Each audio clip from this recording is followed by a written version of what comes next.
Why does the black man serve the white man?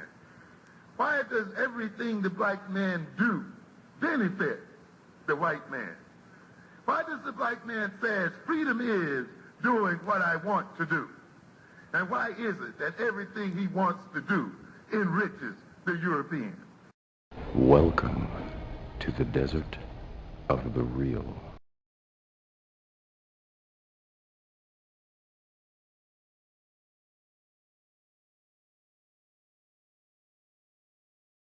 Peace, this your brother, Mr. Holipsism. I'm here to do a video today. And nice day in New York. Should be about in 85, something like that. Really nice day. I'm doing this early so I can get out there and enjoy the weather. But the title of this video is going to be called, So, Who Are You Voting For? And initially I wanted to title it, but the title would have been too long. It would have been Captain America Negroes, Black Power Americans, and Militant Integrationists. Who are you voting for? And the reason why I'm making this video is because I've heard a lot of black people complaining about Donald Trump, and a lot of them saying, "Oh, well, we got to get out of this country. We got to go to Canada. We got to do this. We got to, just basically, overall, a little bit more bitching and moaning and crying, complaining, getting a snotty nose and teary eyes more than usual." And I just find their fear ironic. And that's the reason why I'm making this video. My position is that Captain America Negroes, Black Power Americans, and Militant Integrationists, and all of the masses who support them need to take responsibility for the position our people are in collectively in America. And they need to help the people pick the lesser of two evils and choose who's going to be the candidate for the next president of the United States, Donald Trump or Hillary Clinton. They need to help our people here in America make a choice. Now, what you're going to get, and I'm going to give you a lot of spoilers on this. What you're going to get is you're going to get the usual Black Power militant integrationist memes on Facebook and Google Plus and Twitter and everything else about how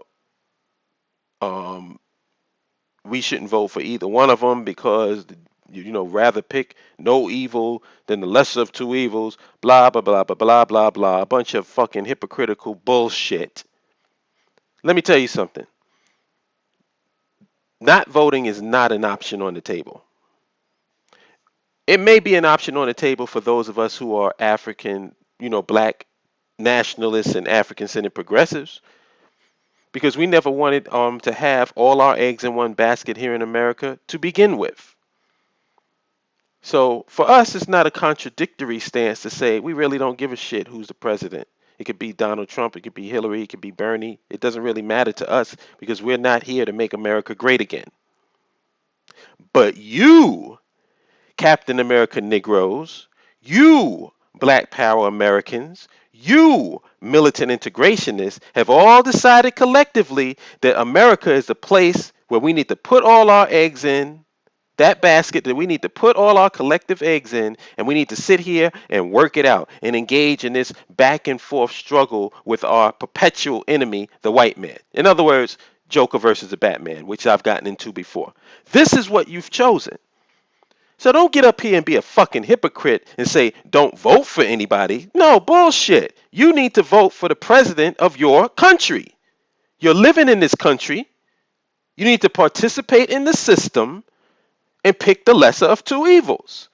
So if you hear any of these Black Power Negroes out here talking about, oh, don't vote, oh, Hillary, Trump, they're all the same, da da da da da. The first thing I want you to ask them is, do you guys support nationhood on the continent of our ancestors? Oh, no, you don't? Fuck you. Go to that voting booth and vote. And tell your people who to vote for. because you're in this country. Whoever wins is going to be the president of the country that you chose to be in. So I would think that that would be something important for you to vote on. So don't let them get away with that not voting as an option unless they are black nationalists and African-centered progressives. Another thing, you can't love America and hate it simultaneously. There's an old saying that goes, if you shuffle, you deal. If any of you have ever played any card games, when the last time you seen somebody shuffle up the cards and then pass it to someone else so they can deal them out? The person shuffling usually deals. So when you hear somebody talking about they hate America, but yet they want to stay here, and yet they are fiercely against anybody that wants to go outside of America, it's almost like listening to a porn star saying that she doesn't want to do anal. Oh, I'm a porn star, but I don't do anal. I don't do girl on girl. Bitch, you a porn star. You do whatever the market fucking provides. I should say the market demands. Sorry, use that word out of context. Whatever the market demands, that's what you'll do. You're in the industry, so if they need you to do anal because it makes more money, guess what you're going to do? You're going to do anal. They want you to do some girl on girl because that makes more money. That's exactly what you're going to do. Don't give me these standards that you got. You're a porn star. Just like don't tell me what you're not going to accept from America when you're a fucking American. And that's what you want to be, and you have no intentions of being anything other than an American. So if that's where you want to be, participate in the system.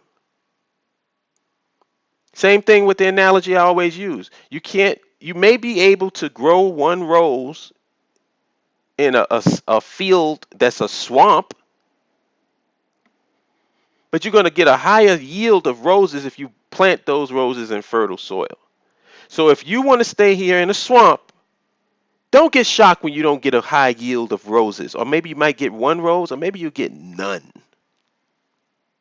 Same thing, I raised the same contradiction, same analogy. Don't walk around with a hot dog stand and then get offended when somebody asks you for a frank.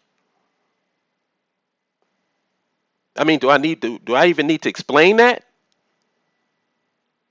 Don't be contradictory. Hold your ground. Stay here in America and participate in the system and pick the lesser of two evils. Another thing, land, infrastructure, and nationhood is off the table. You guys didn't want that. I have the BAIO network. We have the BAIO network, I should say, which is BAIO Afrikstan, which is AFRIKSTAN,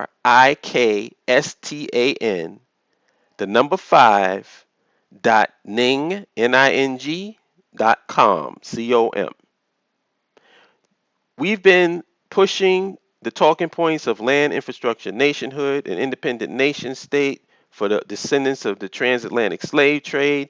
We've been pushing these points for years. And we do have people that have joined the site. You know, I won't tell you what the number is. It's not a bad number, but it's also not a number that I'm satisfied with. But collectively, no one can say they have not heard about this. We put it out there, and this is the response that we've gotten. So I'm taking it from that the majority of our people want to remain in America and want to deal with American politics. So if that's the case, you have to deal with it. You can't say, well, I don't want to deal with it. No, you made your choice. Is completely hypocritical and contradictory for you not to participate in the American system. And last but not least, I'll say the lesser of two evils. This is a thing that most of our people seem the most offended by when you come up with this concept of the lesser of two evils. Evil is evil. You know, you hear all these catchphrases that sound really cute, but the reality is, you're in this system. You're living in this system. You're affected by the tax structure. You're affected by the laws. All of this stuff you are controlled by. So it doesn't make sense for you to live here and not participate in it. If that's your goal, if your goal is to ultimately always be an American, then you need to get your ass into American politics knee deep and stop trying to be a Black Power American. Stop trying to pretend that you're not loving America when you don't have no intentions of leaving it. Another thing, and this is the reason why I made this video, take responsibility for the position you've put our people in. Remember, you guys are big on personal responsibility and individualism. Remember? Big on that. Well, how about taking some responsibility for the position you put our people in? Because you have not pushed for land infrastructure and nationhood, you've let our people remain in this situation. You haven't developed any power here in America. You haven't consolidated anything. And yet you want our people to sit back and not participate in the system too? Something doesn't sound right about that. And this is the most important point. Don't you dare, nigga, fucking blame black nationalists or African-centered progressives for the plight and the position that our people are in right now. It's your fault. And I'm going to say that strongly, and I hope some nigga come up with some damn video trying to blame black nationalists, trying to blame African-centered progressives, or anybody that's pushing for nationhood. It's your fault, nigga. Take some responsibility for it. Stop with your fucking black power memes and work within the system you chose to stay in. Take some personal responsibility. You're always kicking that bullshit to us. Why don't you do that shit? Our people are in this position where they have to pick between Hillary Clinton and Trump, and they don't have no consolidation of power, no power base, no lobby, no nothing. And then they got you in their ear talking about don't participate in the system because evil is evil no matter what you pick. Get the fuck out of here. If you ain't down with nationhood, then you are a fucking American. You are black power American. I'm going to start taking away the black power and just call you an American. Since that's what you want to be, and since you fight so hard against nationhood. You know, this is my last point that I'm going to make. I'm going to tie this thing into a nice, neat little bow. Apathy is the ultimate checkmate against any type of empowerment or revolution or whatever you want to call it, independence, whatever. It's the ultimate checkmate against nationhood. It's the ultimate checkmate against your empowerment here in America, all across the board. And you know why? Because apathy is a natural progression of individualism. Because if you don't care about the collective, apathy actually makes sense. It actually makes sense. And what's going on right now is organic. It's the organic, natural progression of an individualist mind state. Because what does individualism do? Individualism usually leads or creates, I won't say leads, but creates isolationism. Isolation, I should say. So you get used to being by yourself and you see yourself being disconnected from the whole. Then what comes with that? What comes with that is cynicism. Then you get cynical, and this is where you will hear stuff like, oh, our people aren't ever going to do this. Black people ain't never going to do that. Black people are so fucked up. Our people ain't never, blah, blah, blah, blah, blah. All this fucking bullshit loser mentality nonsense. That is actually another natural progression of individualism. So you get to cynicism, and then what comes right after cynicism when you take it to its natural, organic progression? Complete and total apathy. And the thing about apathy is apathy will defeat everyone with no exceptions. Everyone. I'll use myself as a perfect example. Because I'm going to have to make the same decision that people before me have already made. Like I did a show called a tribute to the fallen soldiers of, Black Power or something like that. I'll go back and give you the exact title. But the whole point of the show was it breaks my heart that there are people that I used to grow up with that were really about black people. And each and every single one of them, I'm probably the last man standing, decided that last man and woman actually, because the women and the men both made the same decision. I'm the last man standing, but the women clocked out a long time ago. But each and every one of them said, I'm not going to do this anymore. They got to be a certain age, either they were 40, 50, whatever, but they got to be of a mature age, and they made a personal decision that they can either go down the next 30, 40 years beating their head against a brick wall and not getting any results, or drop this whole black power thing and just concentrate on themselves. I don't look down on them for making that decision because actually that's the choices that we have as black African people, black nationalists, and as African centered progressives is in front of us. Um, I used to think, or I won't say used to, I feel that there are enough of us of like mind who actually do want nationhood and who do want empowerment that can consolidate amongst ourselves and build that. But to be honest with you, even within that circle, you still have human flaws and human emotions and bullshit. And even within an African nationalist, or black nationalist, or African centered progressive circle, there's still conflict, there's still strife, there's still the same petty bullshit that keeps us divided outside of the circle. So at what point do you go, you know what? I put in my time. Let the next generation deal with this nonsense. I'm going to go and do some pottery. I'm going to go and become a chef.